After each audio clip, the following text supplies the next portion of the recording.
to the Shop, episode 172, Why Tracking Performance is a Must. Well, hey everybody, and welcome to another episode of Keys to the Shop, where we give you insights, inspiration, and the tools you need to grow as a coffee service professional. My name is Chris DeFurio. I'm your host for the show. Thank you so much for tuning in. If you have not yet subscribed to Keys to the Shop, make sure you do that so that you will be updated every time a new episode like this one pops up. You will be informed and up to date. Also, if you have the opportunity to rate or review this show, that would be amazing as well. And be sure to follow Keys to the Shop on Instagram, and you can imagine the handle is at Keys to the Shop.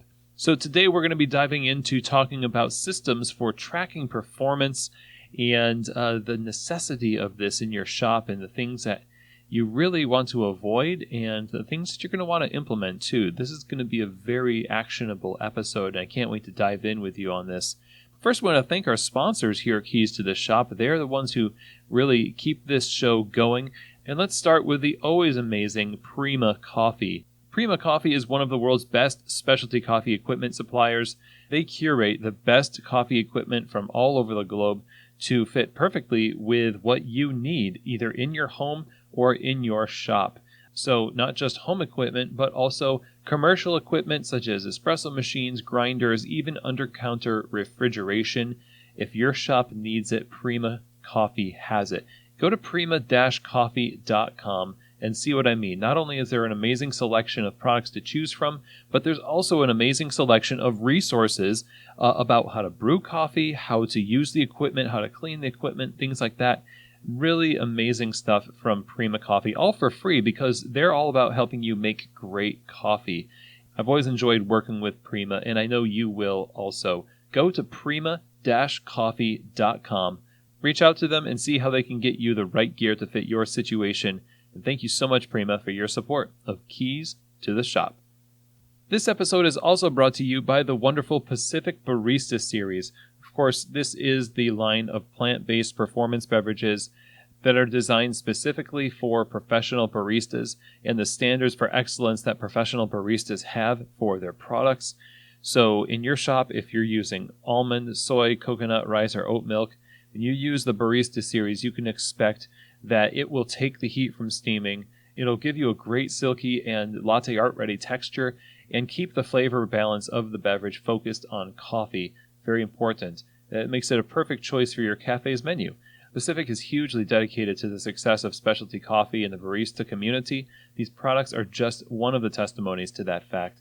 Go to pacificfoods.com, learn more about the Barista series line of plant-based performance beverages, and see how adding them to your menu can help elevate the non-dairy offerings you offer your customers. Thank you so much, Pacific, for your support of Keys to the Shop.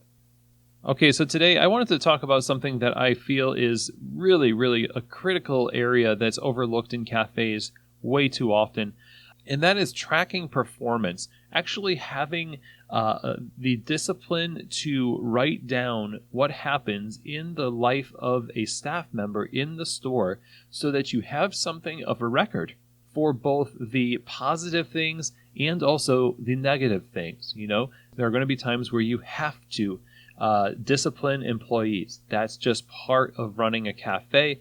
That's part of working with people. And also, there are going to be times where you need to reward employees, and hopefully a lot more often than the discipline part. I guess it all depends on your hiring and your leadership and training. But today we're going to be talking about some guidelines and setting up a system that will help develop an environment in your store where people know the ins and the outs, the rules, what to expect, and they know that their career in that cafe has an importance to leadership, and that is the crux of this whole thing. All right, so let's talk about why tracking performance is really important in your cafe. This is an essential thing. It's a bit related to inventory. You have a lot of interactions happening in your cafe all the time, and you need to be able to track those things in order to know how your staff are performing, just as much as you would want to know how items on your menu are performing, except for these are people. This is not about numbers and they're not units to be moved around. In that sense, it takes a lot more effort. Because of that, I think a lot of people avoid the issue altogether. They just want to pretend like everything's going to go well until it doesn't, and then they have to address it.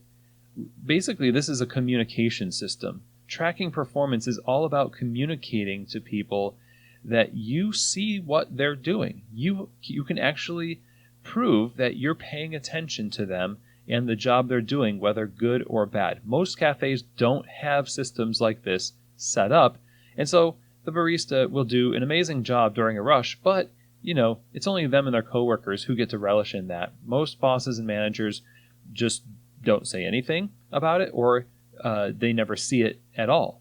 And then when things happen that are bad, of course, you become the bad news manager and you go into that mode of correcting and moving things back to center. And that's part of management, is keeping people on track. But managers are also leaders, and good leaders are not one-sided like that. And part of the problem here is time. A lot of managers are strapped for time, and because of that, they choose to focus their time mainly on the stuff that calls for their attention, and that happens to be the negative stuff. The stuff where if we don't fix this, we're not going to make enough money, or we're going to lose this employee or this customer, etc.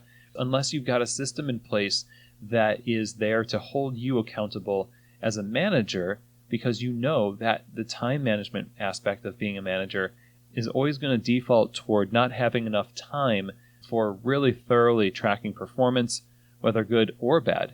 What happens when you don't track performance is also that it's not only that people's good work doesn't get rewarded, it's also that people's work that is less than great and also maybe harmful is not able to be addressed in a substantive way. Kind of repeating yourself all the time, telling people, don't do that. Oh, I told you last month, don't do that. And you keep repeating yourself, but you never write anything down. You don't have a system, a 4-step, 5-step process before termination, that type of thing. We'll talk about that in a second. But without tools, you can't really build anything. And what we're trying to build is a system of communication that people can rely on, and you can rely on. And that's where tracking performance really needs to be a part of your cafe. And we're going to start with first the considerations for what you can handle. This is really critical. Before you put a system in place and tell everybody that there's a system in place, you better be able to follow through on it. For instance, if you tell people that there's a 3 strikes policy when it comes to being late, but then you never really follow through on it because you're too busy, people are going to call your bluff, they're going to continue to come in late, and you're not going to really have a leg to stand on because now they don't trust what you say. So before you put in any system, whether it has to do with tracking performance or even just how to make coffee on the bar, you've got to make sure that either you or a delegated authority on your behalf is going to be able to monitor that system and those expectations and follow through on making that a part of the culture. So doing that hard work up front means that when you do launch it, you've already set aside time in your calendar. You've got the tools next to you on your desk. This is going to be something that is a part of my life. And it's really funny, not funny, but sad, that a lot of what owners and managers do is they create these things and they think this is going to be a part of the barista's life. But they never really consider how much work it's going to take for them to do it, for them to monitor it, to curate it, to keep it updated. And when you've counted the cost and you put it in place, now you're going to have a better chance at having a successfully implemented system. The next step here is to actually develop the system. And when we're talking about performance, you've got to have balance. You've got to have a system for both the good and the bad. So let's start with the good. I would recommend that you always, at least a weekly basis, go on a noticing campaign as a manager and make notes in employees' files about exceptional service, exceptional bar skill, anything else that you can think of that has to do with how they've performed in the company in an exemplary way that will make it into their file and be part of the permanent record of their career at your shop. And when you do that, what happens is you start to view that employee in a more positive light. It gives you more balance in the way that you speak to the people that you're tasked with leading.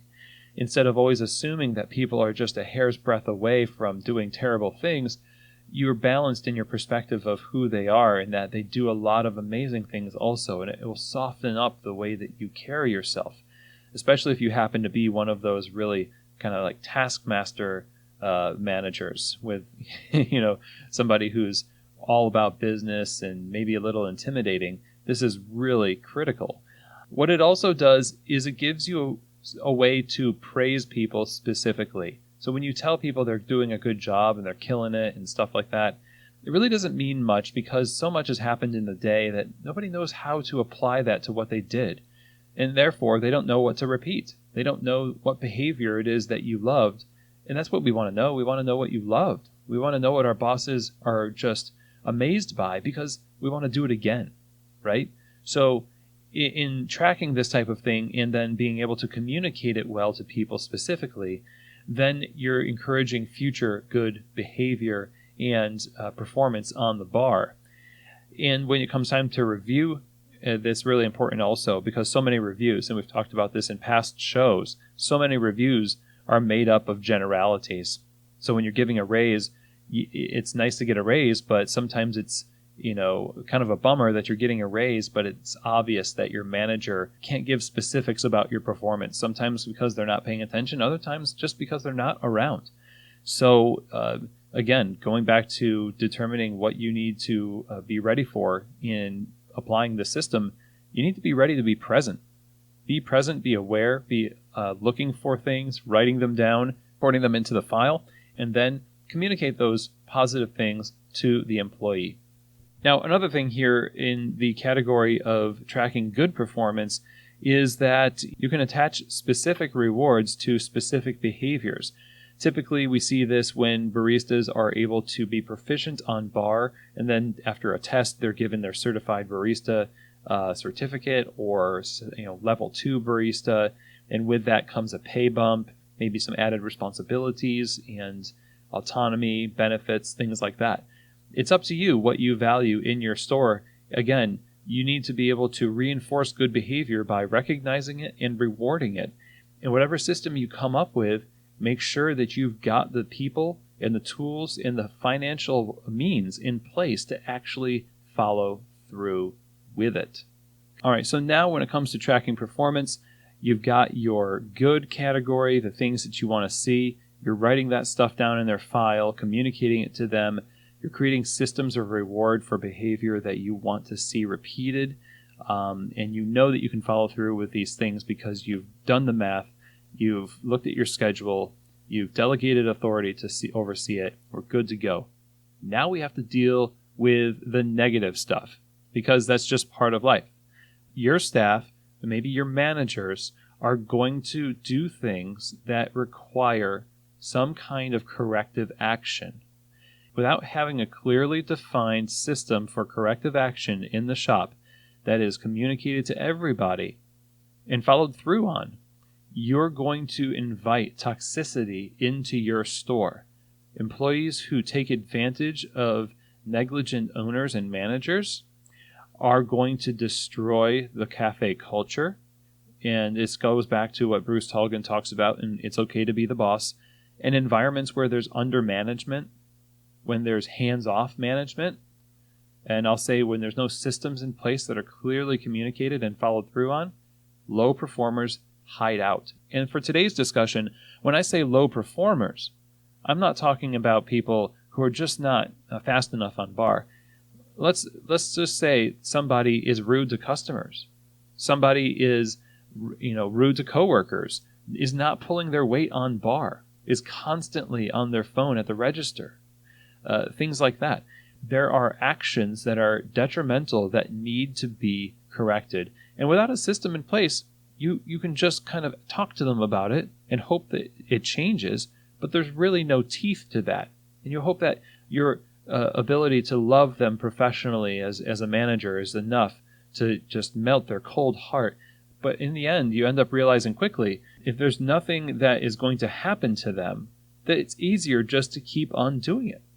And then you feel disrespected in the process. So what's going to happen to me? You're going to fire me? You're going to dock me pay? You don't remember seeing that in the manual, or, where is that in writing? And they would have a perfectly legitimate point to point that out, right? Now, if you did have it in writing and it is in the manual, you can say, well, it's actually right here on page 52. So the manual you signed. And now you've got a leg to stand on. And having a system for corrective action is not just for the benefit of more or less reforming the behavior of somebody who needs it, but it's also for helping protect the culture of your bar, the quality of your service, the camaraderie of your baristas. It's really necessary to think about the whole instead of just the individual, especially when it comes to correcting negative behaviors. Now, the first step is going to be defining your terms of what requires corrective action. There are things that skip you ahead, in my mind, to the you're fired category, which is stuff like sexual harassment, or perhaps just generally verbally abusive, stealing from the company, physical altercations. Those are all things that are just no-brainers to me. That person needs to go. But then there are other things like being late, not pulling your weight on the bar, being seethingly angry at the register and having it show through but technically saying the right words, constantly ignoring directives from a manager, taking recipes into your own hands and changing them because you think it tastes better this way.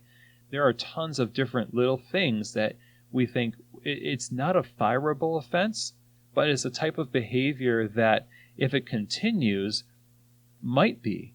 But what do I do? I don't have a system, and that's what we need to talk about. Usually what you end up having in a cafe is something of a 4-step system when it comes to corrective action. So what you want to do is start by describing in your manual something about the terms of corrective action. It could sound something like this: actions that prove detrimental to the well-being of staff, customers, or the business in general, according to the interpretation of the owners or management, will have the potential to undergo corrective action. Corrective action follows a 4-step process. Step 1, first verbal warning. Step 2, second verbal warning with a note in the file. Step 3, written warning with probation for 30 days. Step 4, possible termination or termination of employment. So in this, you can have more than 4 steps, or you can have fewer than 4 steps. It's important for you to understand what your threshold is for bad behavior. In the language you use in describing this policy, you need to be able to let people know not only what the hard and fast rules are, but also think about what kind of grace you want to put into this. People might go through a hard time in their lives where they are just up all night with a baby and they are late to open the store. And in that case, it's easy to just say, okay, we're going to go through the disciplinary process and just ignore the context of it and not have any grace for what's going on, or look at the person in context of all of the positive things that they've done. When you put into place a corrective process, you need to think through the fact that this is not there so that you can just blindly apply it to every little infraction that happens in your cafe. So when you seek to put together a system for corrective action, you need to recognize that not every instance is going to warrant activating the corrective action process. That doesn't mean that you ignore the action. Certainly not. But it does mean that if you talk to the employee, for instance, in the example I just used, who opened the store late because you found out that they were up all night with a baby and didn't get any sleep and overslept their alarm, you should talk to them about that. Get a sense for what's happening in their life. Usually an employee is remorseful for something like that, right? Get a sense for the context and address it. And that's it. Don't count that as a verbal warning. Set and tell them, because you've already communicated what it is that you expect. Say, I understand that's really hard. I'm not going to count this as a verbal warning. Let me know what I can do to help so that this doesn't happen again and we can support you. That's a good kind of conversation to have. Everyone's aware of the rules. You've exhibited some grace. And the next time, if it happens again, you might want to say, I have to count this as a verbal warning, and then repeat, what can I do to help you to create a solution here? This brings me to another important part of your corrective action system, and that is you need to not just apply this verbally or type things out and then wait and see what people do. It's easy to just say, hey, you screwed up, fix it, and then walk away. But part of your role as a manager is not just to tell people that they screwed up and then walk away.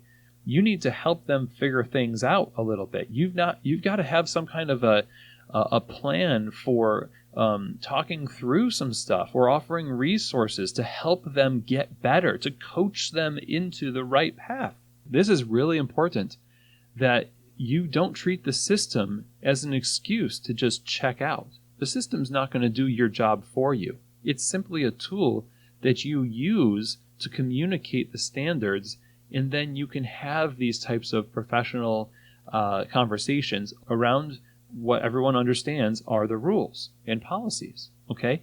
So going back to the beginning of this episode when I said you need to count the cost of what a system is going to require of you once you put it in place, this is exactly what I'm talking about. This is the time where it's most critical for you to be a manager, for you to be a leader.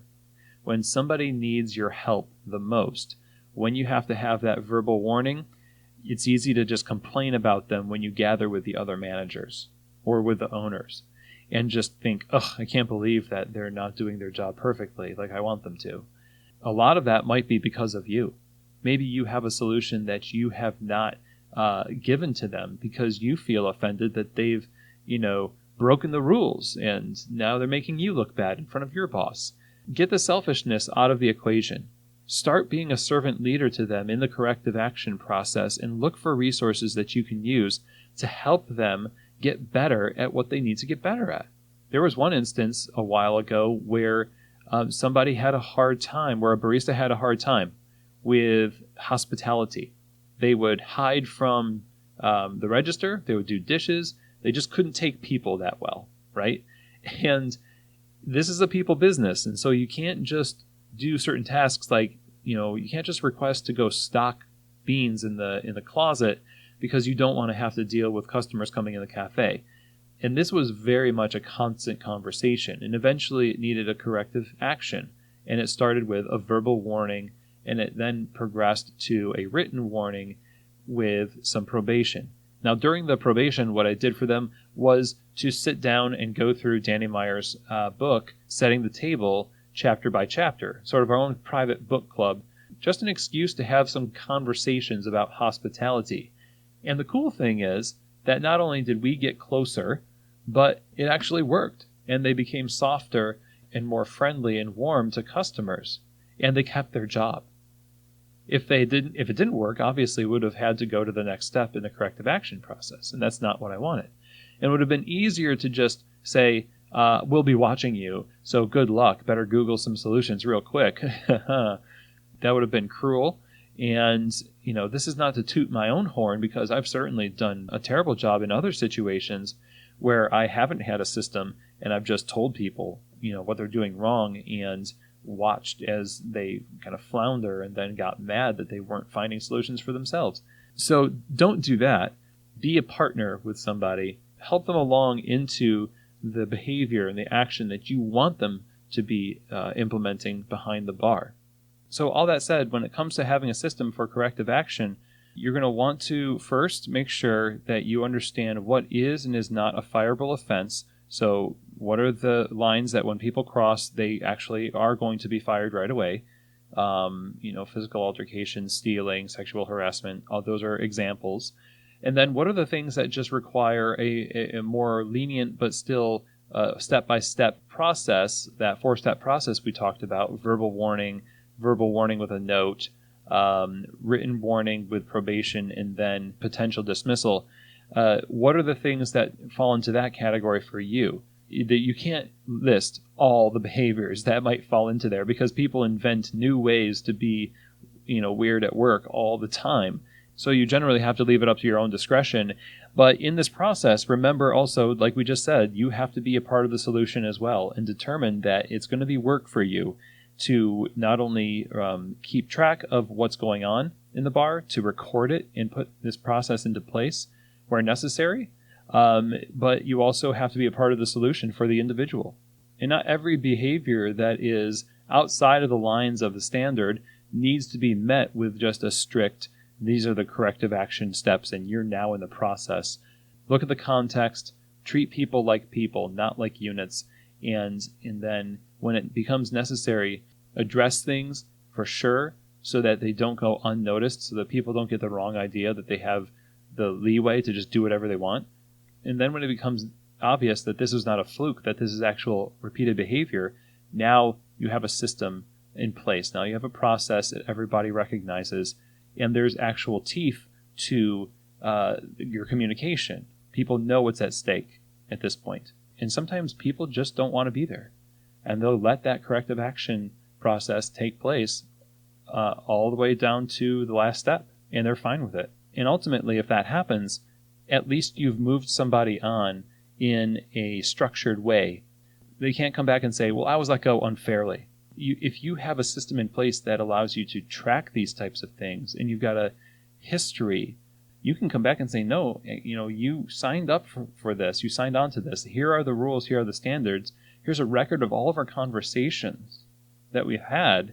And you actually signed the written warning, which I didn't mention, but that's also something you need to do. Agreeing that this is a behavior that needs to change. So there's a paper trail. This is something that you need in the cafe for sure, for the good of the team, and also being above board as a business. And on that note, you could also be putting together these types of systems, and you could be biased. You could be in need of work when it comes to how you perceive people. And even though it's written down, even though it's put into a system, doesn't mean that system is, flawless or righteous in any way, okay?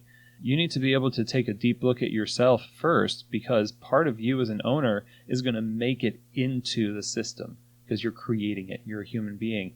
And you need to make sure that you're not doing the kind of things that, for instance, became evident was happening at barista competitions, where assertive female competitors were being punished for being assertive and men were being rewarded for being confident. If you start somebody in a disciplinary process because you think they're being aggressive on the bar, then yeah, you're following a policy, you're following a system, but it's a biased system, okay?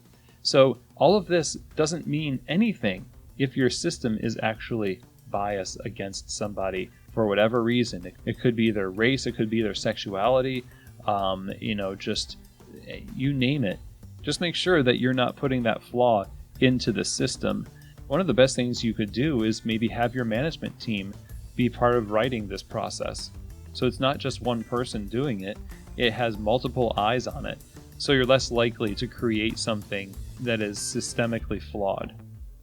So in the end, what do we need in the cafe? We need to have systems to track performance. We need to have systems that reward good performance. And then we need to have systems in place for corrective action. And when you have this in place, it's going to really help you in communicating to the staff. It's going to help the staff because they know what is expected and that you are actually paying attention to what happens on the bar. They're not being left to their own devices, and their victories are not being ignored, and what needs correcting will get corrected and not just become toxic on the bar. So I hope that this episode helps you start that process in your cafe, or helps you improve that process in your cafe if you're already doing something like this. So if you want to contact me, maybe you have some questions about this episode and how you can apply some of these principles to your cafe, email me, chris@keystotheshop.com. That's also the email you can use if you want to reach out to Keys to the Shop Consulting. I work with businesses to help them improve their operations, their management, help them with the quality of their coffee and their workflow in their cafe. If you're looking to expand and you need help knowing how to scale your operation from 1 to 2 cafes, I'm all about helping you make that transition smooth and successful. Chris at keystotheshop.com. So that's it for today's show. Thank you so much again for joining me. And as always, I hope that this episode has truly given you keys to the shop.